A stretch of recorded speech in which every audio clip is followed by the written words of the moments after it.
দেখে কি মনে হচ্ছে? মনে হচ্ছে না ভাতের মধ্যে এক হাতা ঢালি আর মেখে চুখে মুখে পুড়ে দিই। এই গরমের নিরামিষ দিনের মুশকিল আসান, ঘরে যা সবজি আছে নিয়ে নিন। হাফ কাপ মুগ ডালকে একটু ভিজিয়ে রেখেছিলাম 10 মিনিট মতো, একটা পাত্রে জল গরম করে মুগ ডালটাকে সেদ্ধ হতে দিয়ে দিয়েছি। ডাল সেদ্ধ হোক ততক্ষণে একটা কড়াইয়ের মধ্যে 2-3 চামচ সর্ষের তেল নিয়ে বেশ কিছুটা কারি পাতা ফোড়ন দিয়ে দিলাম। কারি পাতা যে কোনো বাজারে 5 টাকার পেয়ে যাবেন, অনেকগুলো নিয়ে আসবেন, কাজে লাগবে।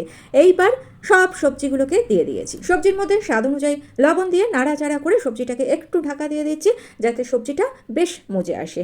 5-7 মিনিট পর কড়াইয়ের ঢাকনা খুলে দিয়েছি, দেখুন সবজি কিন্তু অনেকটা সেদ্ধ হয়ে দিয়ে দিচ্ছি স্বাদ অনুযায়ী ঝাল লঙ্কার গুঁড়ো আর হাফ চামচ মতো সাম্বার মশলা। এটা কিন্তু দিতেই হবে, যে কোনো গ্রসারি শপে এই সাম্বার মশলা পেয়ে যাবেন। ভালো করে নেড়ে চেড়ে নিয়ে 3 কাপ জল দিয়ে দিলাম। কড়াইটাকে ঢেকে দেবো যাতে সবজিটা ভালো মতো সেদ্ধ হয়ে যায়। 10 মিনিট মিডিয়াম ফ্লেমে রান্না করে নিয়ে কড়াইয়ের ঢাকনা খুলে দিয়েছি, সবজি কিন্তু ভালো মতো সেদ্ধ হয়ে গিয়েছে। ডালের কথা ভুলে যাননি তো, সবজি সেদ্ধ হয়ে গেলে সেদ্ধ করে রাখার ডালটা দিয়ে দেবেন। আর দাঁড়ান, আরও কিছু এখানে দেবো। নাড়াচাড়া করে ভালো মতো মিশিয়ে নিয়ে এর মধ্যে দিয়ে দিচ্ছি তেঁতুলের কাঠ। একটুখানি তেঁতুলকে জলে ভিজিয়ে কাঠটা বার করে নিয়েছি। টকটা যেরকম খাবেন সেরকম দেবেন। একটু বাতাসা দিয়ে দিলাম, চিনিও দিতে পারেন, গুঁড়ো দিতে পারেন। 2-3 মিনিট ফুটিয়ে নিলাম। এইবার একটা তড়কা দেবো।